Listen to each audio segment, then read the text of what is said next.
নির্বাচন কন্ডাক্টে আমরা অনেক বড় ভূমিকা রাখবো ইনশাল্লাহ। পলিটিক্যাল পার্টি বলেছে আমি এটা রেসপন্স দিব, এটা আসলে ঠিক হবে না, বাট আমরা সেনাবাহিনী দেশের জন্য, কোনো পলিটিক্যাল পার্টি টার্টির জন্য না। কে কি বললো টললো এটা না। আমাদের দেখবেন অনেক জায়গায় মোটো আছে, আমাদের মোটোতেই লেখা আছে আমরা দেশের তরে দেশের জন্য যেটা সবচেয়ে ভালো হবে আমরা চেষ্টা করবো আমাদের জীবন দিয়ে হলে এটা করতে। দেশের জন্য যেটা ভালো হবে এটার জন্য আমরা জীবন দিয়ে হলে চেষ্টা করবো। এখন ওই কেউ খুঁচালো আমি লাভ দিয়ে উঠলাম, আমার এরকম কোনো দরকার দেখি না।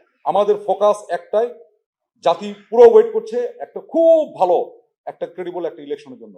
আমরা আমাদের আপ্রাণ চেষ্টা করবো এটা ক্রেডিবল ইলেকশন যাতে হয় সকলকে নিয়ে, এবং এটা আমাদের যেরকম দায়িত্ব এটা কিন্তু সকলের দায়িত্ব, আপনাদেরও দায়িত্ব, আমার বাসায় যে বসে আছে তারও দায়িত্ব আছে, সকলের দায়িত্ব এটা।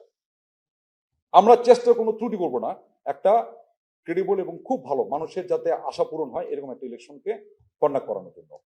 যদিও বা নির্বাচন commission is the main, but আমরা চেষ্টা কোনো ত্রুটি করবো না।